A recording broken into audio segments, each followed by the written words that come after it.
Quero cumprimentar a todos em loja, todos na loja, no Oriente Virtual, todos os que estão presentes aqui na loja, e agradecer pelo convite, por mais uma vez poder proferir essa palestra com o título Maçonaria, Mitos e Lendas, Entender para Desfazer. Esse é um assunto que me intriga há muito tempo, quais são os mitos e lendas que nós temos dentro da maçonaria, né, e como eles começaram e qual é a nossa responsabilidade como maçons, né, que somos, para poder desfazer esses mitos e não perpetuá-los. Portanto, eu vou começar transmitindo aqui a apresentação aos irmãos. Vamos só dar o play aqui.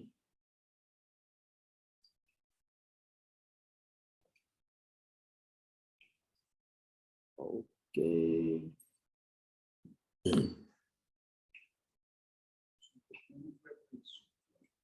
Né? Tá tudo ok agora.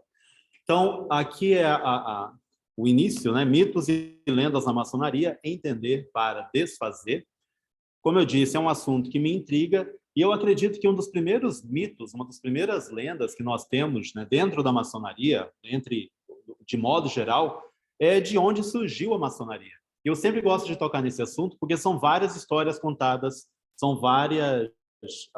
cada autor que a gente pega, às vezes, para fazer uma leitura, cada um conta uma coisa, alguns pegam um trecho de uma história, botam outra história, colocam a sua própria história, suas interpretações, e assim acabam criando um emaranhado de informações que a gente fica meio confuso em entender.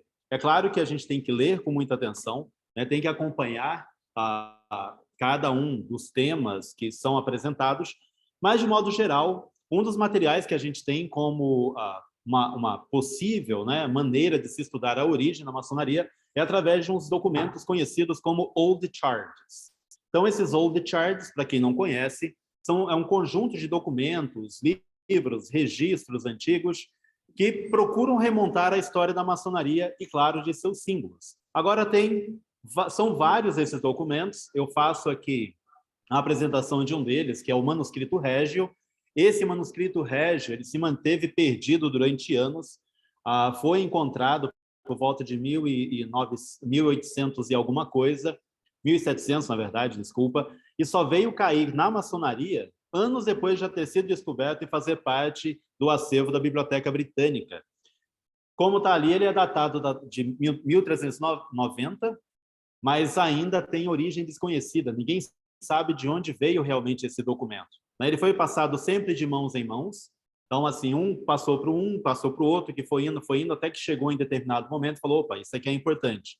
Ele trata de uma possível história, né? Deixa eu só aqui. Ele trata de uma possível história da maçonaria nos tempos dos egípcios, passando pelos gregos. Só que o interessante desse manuscrito régio é que ele tenta remontar aí alguma coisa mais a ver com a arte da geometria diante das construções. Então, quando eles iam fazer as construções dos templos ou de qualquer edifício que eles se propusessem a fazer, esse manuscrito régio vai, então, contar essa história. Olha, começou lá nos egípcios, eles construindo as pirâmides, e aí veio, passando pelo período dos gregos, romanos, e a geometria, aquela coisa toda, né, até que chega onde ele realmente quer. Só que a gente tem conhecimento desse documento, primeiro por um camarada chamado James Halliwell. Esse manuscrito também é conhecido como Manuscrito Halliwell, né, e ele apresenta aí com alguns detalhes num livro chamado Os Princípios Históricos da Maçonaria na Inglaterra. E aí a gente começa já a ter assim, uma série de histórias, né? Poxa, vem lá dos egípcios, passa pelos gregos, e a gente já começa a ter algumas ideias, né, estranhas em relação à origem da maçonaria. Outro documento que faz parte desses Old Charts é o manuscrito de Matthew Cook. Esse manuscrito ele foi escrito em prosa, tá? Quer dizer, é um bate-papo, é uma conversa. Ele é datado de 1450 e ele versa especificamente sobre as 7 artes liberais. E claro que vai dar muito mais atenção à geometria, porque era aquilo que os maçons estavam mais interessados, né? Entender dos cálculos geométricos, das ferramentas usadas para isso tudo. Ele possui indícios, né, de ser cópia de outros documentos antigos. Então, não é um documento homogêneo, ele já vem com cópia de outros documentos sendo passados. E sempre né? Tá a escrita dele ali, tudo certinho. Esse é um inglês que a gente tem um inglês medieval, né? Tem cópias dele dessa maneira. Daqui a pouco a gente vai voltar neste documento aí. Eu quero voltar aqui no manuscrito Régio, porque aqui vocês têm o primeiro capítulo, né? O primeiro artigo do manuscrito Régio. Ele foi escrito em forma de poema. Ele é também conhecido como poema Régio. E aí vocês vão ver ali o que ele diz. Ó. Reza o primeiro artigo que o sapiente mestre pedreiro deve certamente ser confiável, leal e verdadeiro. Deveis pagar a cada companheiro o preço justo. Evitai pesares dos mantimentos ditos regulares. Por vossa fé, pagai-lhes bem, de fato, o que merecem, segundo o contrato. E contratai apenas o pessoal que bem julgardes essencial. Ficai ao largo do suborno brando, do amor ou mesmo do pavor infando, do companheiro ouvindo do Senhor de outra fonte, seja lá quem for. E como juiz, ficai de fronte ereta, a retidão que seja a vossa meta, portanto a parte havereis, por toda a parte havereis respeito e abundante aplauso e proveito. O objetivo desses documentos, na sua grande maioria, era justamente de colocar algumas regras, algumas condutas éticas, morais, que os pedreiros, os maçons, deveriam seguir. E eram regras justamente mais para os mestres, para que eles soubessem como lidar, né, com com os seus artífices, com os seus artesãos ali, o pessoal que trabalhava com ele. Tinha regras do tipo, o mestre não pode pegar trabalho, né, e a sua equipe, vamos colocar assim, não podem pegar trabalho onde tem um outro mestre operando. Então, se eu, cara, né, aqui em Porto Velho temos os bairros. Se um está ali dentro do bairro Nova Porto Velho, o mestre do bairro Nova Porto Velho só faria construções ali dentro, já os outros que estariam, um outro mestre que estaria no bairro Nacional, não poderia pegar trabalho, né, nessas regiões, cada um no seu local. Então, o objetivo desses old charts era justamente o de colocar uma ordem na maçonaria operativa. Então, esses documentos old charts, eles têm muito mais informações de como a maçonaria operativa, que eram os pedreiros realmente que faziam as construções, faziam seus trabalhos e qual era o código de conduta entre eles dentro das guildas. As guildas, para quem não sabe, né, não tem conhecimento desse assunto, as guildas elas eram nada mais uma espécie de associação, organização, um sindicato que organizavam as funções, os trabalhos que tinham na época. Então, os pedreiros, os maçons, tinham sua guilda, tinham um código de ética que deveria ser seguido, né, uma conduta, e todos eles estavam dentro sempre desses old charts. E era muito comum naquela época, né, quando se escrevia uma história, era muito comum em qualquer material literário daqueles tempos contar uma história, às vezes, assim, para enaltecer a pessoa, enaltecer uma instituição. E isso não foi diferente com a maçonaria, né? Com o trabalho dos maçons operativos. Eles tinham que enaltecer o seu conhecimento, enaltecer as suas histórias, dizer de onde começaram. E era muito bonito contar que era ligado aos egípcios, que era ligado aos gregos, né? Por causa de filosofia, enfim, todas essas histórias. Aí, a gente vai dar um salto na história aqui, e vamos lá para o ano de 1700, quando os maçons, né, já começam a se organizar de uma maneira diferente, já não tinha mais tanta construção, já aceitavam-se membros, né, da sociedade para fazer parte, uma forma deles se manterem também, e a gente chega na constituição dos primeiros maçons, né, que é a formação, digamos assim, da Grande Loja da Inglaterra, que é quando a coisa toda começa a ter uma outra figura. Claro que a gente vai continuar tendo textos com muita informação vantajosa, vangloriosa, né? Contando, misturando, falando inclusive de Adão, que Adão foi o primeiro maçom vivo, enfim. E daí a gente vai pegando essas histórias e se não prestarmos atenção, a gente pode ir replicando algum desses mitos, né? Algumas dessas histórias. A gente tem sempre que pesquisar com muita atenção. Nesse período, então, é quando a gente começa a ter a maçonaria especulativa. E essa maçonaria especulativa começa justamente a especular, fazer uso das ferramentas dos pedreiros, daquelas orientações que eles tinham para eles. Como nós vamos atribuir isso à nossa vida em sociedade, né? A nossa conduta de um com os outros, o tratamento com respeito, o tratamento com uma ética, a questão de um ajudar o outro. A maçonaria, então, ela se torna especulativa nesse período, trazendo esse tipo de informações, adaptando, né, para uma nova era, para uma nova sociedade. Só que são esses caras aqui, na maçonaria especulativa, que vão começar a sofrer, digamos assim, as primeiras ideias aí de mitos que a maçonaria vai tendo ao longo da sua história. Começa, então, as teorias conspiratórias, né? Algumas conspirações envolvendo maçonaria já começam a aparecer nesse período. Então, isso não é algo novo. E uma das coisas que sempre me intrigou foi por que a maçonaria, do modo como ela é, né? Todo mundo sempre em paz, tranquilo, a gente está vivendo a nossa história, como é que ela consegue se meter em teorias das conspirações mais diversas, né? Em vários países, em vários campos? Quem foi o primeiro cara que falou assim, bom, a maçonaria está envolvida numa treta aí, a gente vai ter que resolver essa parada. Ou vocês abrem o olho e os caras vão tomar conta do mundo. Né? Quem foi o primeiro cidadão? E eu comecei a me perguntar de onde que veio essa história. E aí a gente chega nesse camarada aqui, ó. Olha a carinha dele, né? Bem apessoado, cabelinho feito, todo de boa. Esse é o Augustin Barruel. Ele era um padre jesuíta. Ele é considerado, né, se tivesse que ter um santo patrono das teorias conspiratórias, esse cara certamente levaria na hora, ele seria o santo nomeado para representar todo mundo.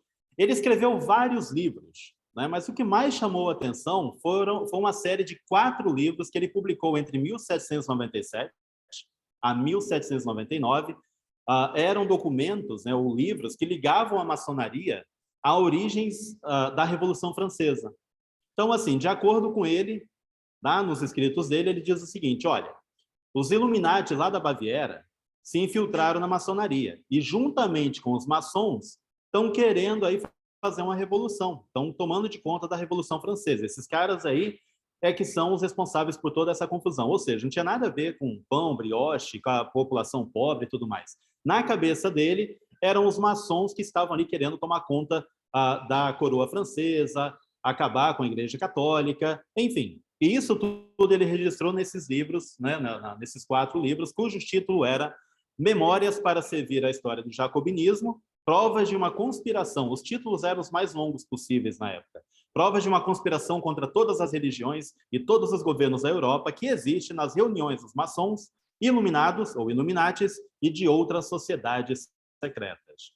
Esse cara começou a ganhar muita fama, começou a ser... Seus escritos, né, seus livros, só para vocês terem uma ideia, foram escritos lá em 1797, mas até 1970 ainda eram publicados e espalhados no mundo todo, traduzido em vários idiomas. Então, assim, ele é o cara que começa, então, a colocar a maçonaria junto com teorias das conspirações mais diversas. Né? Tem um historiador maçom também, que é maçom, não só historiador, mas historiador maçom, chamado Alec Melot, francês, e ele escreveu o seguinte em uma de suas obras. O Barruel pode ser considerado o pai da anti-maçonaria moderna. Se a gente tiver que achar um culpado, esse aí é o cara.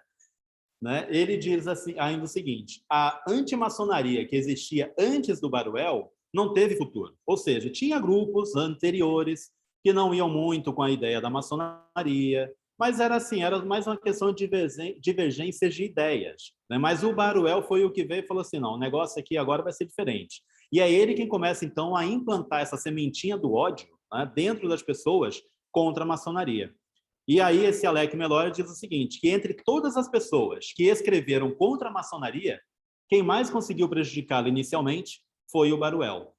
Porque essas teorias conspiratórias, se os irmãos pararem para perceber aí, são praticamente as mesmas que nós temos hoje. Só muda o tempo na história, as pessoas envolvidas ou os governos envolvidos. Quem acessa muito a internet e começa a pesquisar a internet vai ver as mais diversas teorias que tentam ligar a maçonaria com tomada de poder em algum local, né? Então, a querer dominar o mundo, né? Essa é a ideia que o pessoal tem e começa a ter. Bom, o Barruel ele foi tão influente com suas ideias que ele conseguiu atingir um cara chamado John Robinson. E esse camarada aí, para o nosso azar, ele era maçom. e ele simplesmente comprou as ideias do Baruel e começou a falar. Eu coloquei o maçom ali entre aspas, né? Porque realmente, se ele fosse maçom, ele realmente não faria o que ele fez. Ele era físico, professor de filosofia, inventor e, claro, escrevia teorias conspiratórias e metia a maçonaria no meio, talvez para chamar a atenção, né? Ninguém sabe qual a intenção do cara, mas ele conseguiu também fazer um estrago. E o livro dele, por incrível que pareça, o título era muito parecido com o título do francês. Ali eu deixei em inglês, mas a tradução seria praticamente a mesma. Provas de uma conspiração contra todas as religiões e governos da Europa, conduzidas nas reuniões secretas dos maçons, Illuminatis e demais sociedades secretas. Só que ele colocou um adendo ali, né, depois. Ele diz assim, olha, isso aí tudo foi coletado, né, são informações obtidas de autoridades confiáveis. Só que ele nunca falou quais eram essas autoridades. Mas o fato dele ser maçom fez com que muita gente na Escócia, na Inglaterra, ele era escocês, conseguisse comprar as ideias dele e difundir também essa tomada de poder na qual a maçonaria, nesse mito, essa lenda no qual a maçonaria se mostra envolvida por parte de alguns grupos. A próxima imagem agora, meus irmãos, é apenas para mostrar para vocês a força dessas teorias conspiratórias. Tá? Não é nada político, eu sei do momento atual do Brasil, mas é para vocês verem como coisas antigas, que vêm lá do século XVIII, continuam até hoje incomodando a maçonaria. E a imagem que eu vou mostrar para os irmãos, certamente muitos já viram, é essa aqui. É uma imagem recente, não estou aqui para falar de política, mas para mostrar como as teorias das conspirações mais diversas tentam colocar a maçonaria no meio de muitas coisas. Essa daí, para piorar mais ainda, né, o pessoal foi lá e colocou o bode no meio ali, o olho que tudo vê, e ainda meteram um demônio em cima, e essa imagem foi amplamente divulgada. Olha como é que a coisa se perpetua, né, ao longo dos tempos. As mesmas teorias, só muda o que então? O tempo, as pessoas, as ideias, mas a gente continua sendo alvo, né, de coisas dessa maneira. A primeira vez que eu fiz essa apresentação não tinha essa imagem, mas eu achei interessante porque ela traz esses dois grandes mitos que a maçonaria se vê envolvida de vez em quando, ou o tempo todo, que é o mito da tomada de poder e o mito também do satanismo, né? Que acho que é o maior, assim. Quando o Flávio pediu para que eu voltasse a falar sobre esse assunto, era para pegar mais isso aqui e contar a história de como esse mito começou. De onde surgiu essa ligação de maçonaria com satanismo? Até aqui, a gente viu o Baruel, francês, padre jesuíta. Tem uma coisa na história do Baruel que eu não falei aqui, acabei esquecendo, que é a seguinte. Por conta dos iluministas, né, a ordem dele foi... A ordem dos jesuítas foi banida. O Papa chegou e falou assim, olha, vamos acabar com os jesuítas por um tempo. Isso por influência dos iluministas. Ele deve ter ficado com raiva, e por isso ele começou, não, esses caras estão querendo tomar conta da religião, estão querendo tomar conta da sociedade, então vamos começar a escrever contra eles. E aí ele causa esse estrago todo. Voltando aqui agora para a questão do satanismo, do Baphomet, aquela coisa toda, que sempre tentam ligar, né, a maçonaria. Tem algumas piadinhas, às vezes, que a gente escuta, eu já ouvi irmãos fazendo piadas assim, tipo, alguém pede um favor, né, o irmão pediu um favor para uma pessoa uma vez, eu estava junto, eu ouvi essa conversa, e a pessoa falou que ia ver se conseguia fazer aquele favor. E ele falou, olha, se tu não conseguir, dia tal, eu vou colocar teu nome na boca do bode lá na loja. Olha a força que tem isso vindo de um maçom. Parece uma piada, mas para quem é de fora, acaba tendo uma ideia totalmente errônea daquilo que a gente quer. Mas, enfim, de onde vem essa ideia toda, né? E é uma ideia que pega tão forte, se você entrar numa livraria para ver livros de maçonaria, está na área do esotérico. Não tenho nada contra esoterismo, acho que faz parte, às vezes, daquilo que a gente vivencia dentro da sociedade, mas é a imagem que a maioria das pessoas tem, é que a maçonaria é algo extremamente esotérico, está sempre ali com aquela nuvem de uma neblina, os livros costumam ter caveiras, ossos, né? Aquela coisa toda. Por quê? Por que esses mitos eles continuam tão fortes? Por que eles são perpetuados? Porque muitas vezes parte de nós. O mito do bode, ele é tão antigo que as lojas maçônicas dos Estados Unidos teve uma época que fez selos, né, colocando um bode. Pra vocês terem uma ideia, nas iniciações, às vezes eles faziam um boneco, né, com um bode, colocava a pessoa em cima, saía empurrando, enfim. Era uma loucura, até que pararam com isso porque não estava pegando bem. Dentro de alguns locais, a ideia se continuou, né? E sempre por meio de brincadeiras, por meio de piadas, e sempre as pessoas, quem não é, né, maçom ou não conhece a história da maçonaria, o que é a maçonaria, acaba sempre atribuindo a gente a bode, né? E por que o bode? Qual que é a ideia do bode nessa história toda? Lembra que eu falei lá do manuscritos, né, que tinha nos Old Charts? Uma das histórias que se contam da existência do bode dentro da maçonaria, entre as inúmeras histórias que se contam, uma delas que eu acho bem interessante, antiga, né, é essa de que pegaram o manuscrito do Matthew Cook, deram uma lida nele, e aí começaram a dizer que Deus, né, o Deus de todas as coisas, em inglês, God of all things, abreviação, vai lá um G-O-A-T, G-O-A-T, GOAT, em inglês, é bode. E aí começou uma certa brincadeirinha em relação ao bode. E no texto ali, né, tem uma seta, aquela seta lá está indicando a palavra God, no texto do Matthew Cook, né, que ele está dizendo assim, thanked be God, né, abençoado, agradecido, grato seja o nosso, louvado seja o nosso Deus, né, o nosso glorioso Pai. E aí ele vai indo, falando o Criador de todas as coisas e não sei o que, tá lá, ó, o Criador da terra e de todas as coisas, né, que é a parte que está grifada, of all things. E é daí que vem, então, né, uma das histórias que se conta sobre bode. Essa história, ela pode ter uma certa verdade, porque pode ter sido usada como abreviação em algum momento, como nós fazemos com o Gadu, né, o grande arquiteto do universo, mas não tem muitos documentos que mantêm essa tradição, né? Ela ficou perdida na história, mas é uma das histórias que se contam. Por que o bode, né, em certo momento, então, ele começa a ser atribuído a ter uma imagem ruim, né? Se a gente parar para pensar um pouquinho, dentro da Bíblia, o bode ele não tem uma característica tão má assim, né? Tem a expiação lá, o bode é usado como sacrifício, tem toda uma história por trás disso, né? Até que vem o cordeiro. Qual é a ideia, então? O problema do bode é que no universo das mitologias, das religiões, né, ele sempre esteve ligado a alguma coisa. Então, quando a gente volta no mundo dos egípcios, tinha esse deus chamado Canum, que era o deus da água do Nilo, né? Então, ele era o cara que fazia o Nilo ter o seu início. Por isso que ele é sempre representado com uma jarra d'água na mão, né? Como se ele estivesse sentado em algum canto e a água está ali jorrando e o Nilo, que é o rio sagrado, né, para os egípcios, sendo a sua origem. Ele também é o Deus que dá origem aos bebês. Ele vai lá, pega a água do rio, pega o lodo, né, o barro todo do rio Nilo, forma um ser humano pequenininho e coloca no ventre das mães. E olha a cabeça dele, né? Vocês não dá para ver direito ali, tal, não sei, mas assim, a cabeça dele lembra a cabeça de um bode. E aí a galera já começou, opa, é um deus, né, lá do Egito. Outro também que entra em cena é o deus Enki, que é o deus das adivinhações e dos mistérios ocultos, né? O símbolo dele está lá embaixo da perninha dele lá, ó, tem um bode. Sempre tem um bodezinho do lado dele. E aí o pessoal falou, opa, tem alguma coisa aí, o bode não é tão legal assim, não. Aí a gente chega nos gregos, né? Os gregos vão ter lá o Pan, Dionísio e os Satirs. Pan é o deus das orgias, e aí essa figura que está ali com o fundo branco, dá uma olhada nele como é que ele é. Perna de bode, cabeça de bode, enfim, o cara é um deus, né, estranho, e é deus das orgias, olha que maluquice.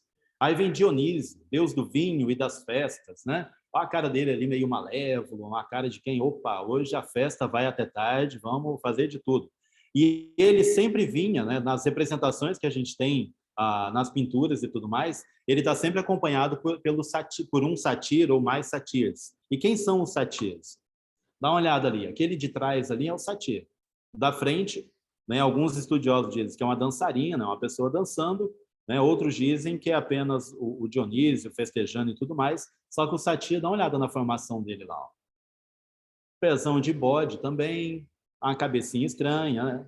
Então, vem daí essas ideias de que o bode é uma coisa ruim, é uma coisa má. Só que, para chegar nesse ponto aqui, tem que ter alguém, né? Tem que ter alguém que vai falar assim, opa, vamos juntar essas histórias todas aí, vamos criar um negócio que vai deixar muita gente arrepiada e muita gente assustada com a maçonaria.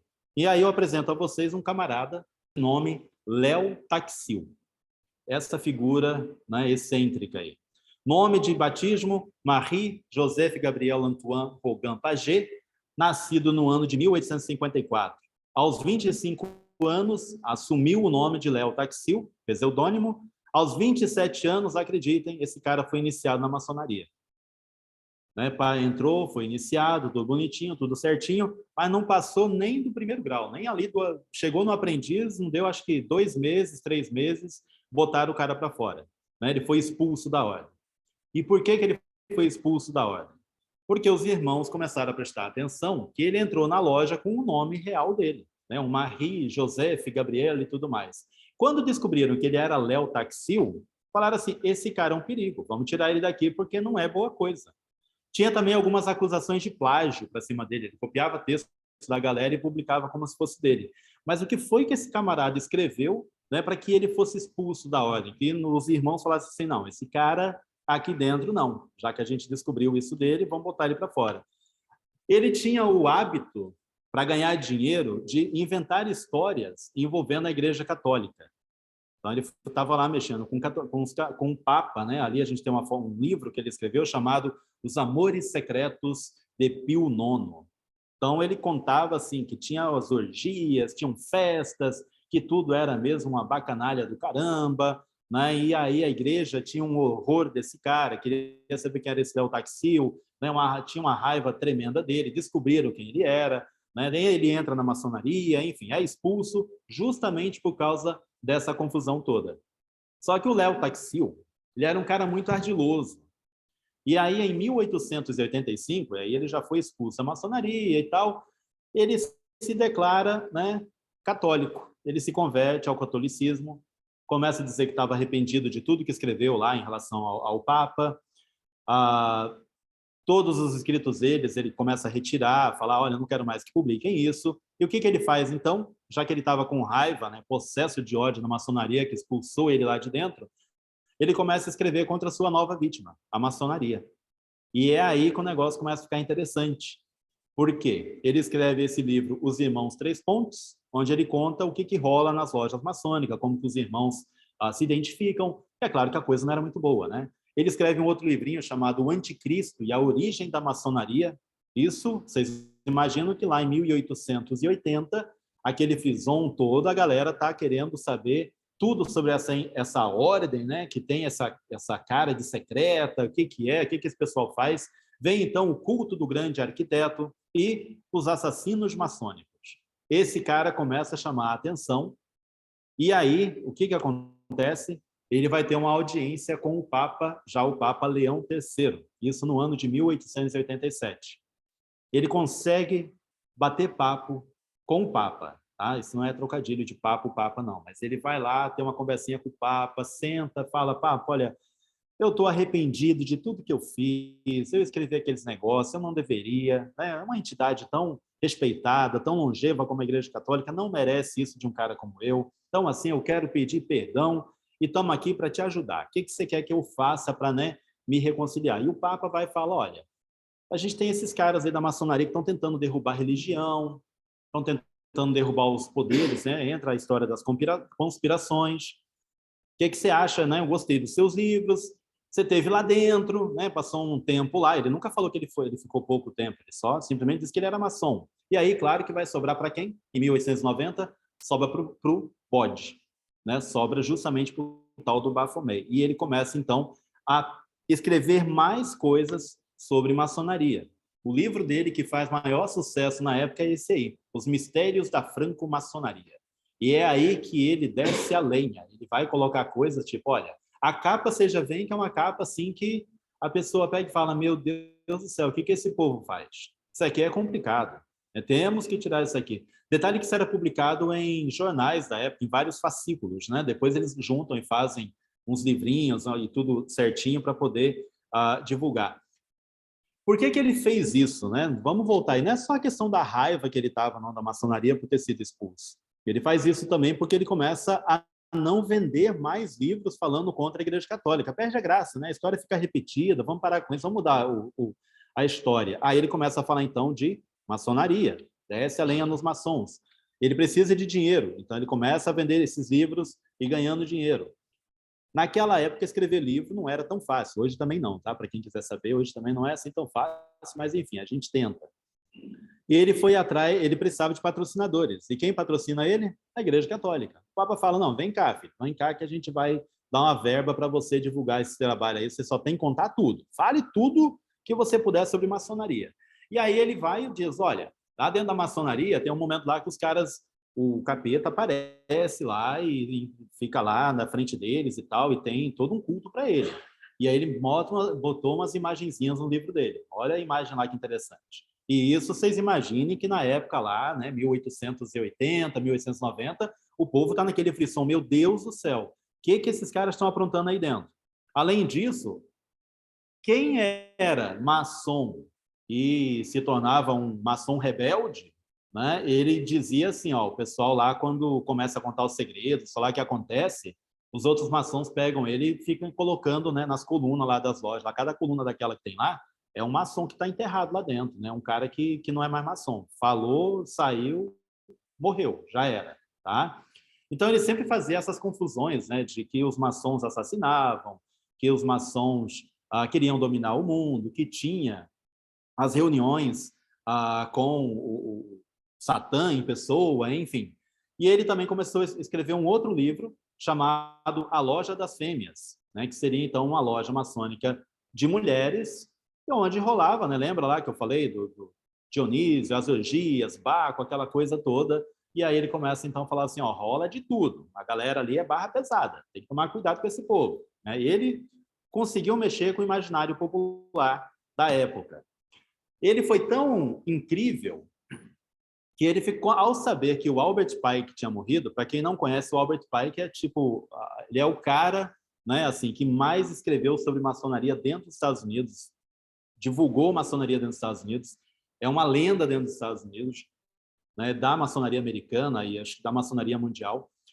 Quando o Léo Taxil sabe que Albert Pike estava morto, ele fala assim, ó, vocês terem uma ideia, aquele cara que morreu lá nos Estados Unidos, aquele tal de Albert Pike, aquele lá é o representante do Satã na Terra.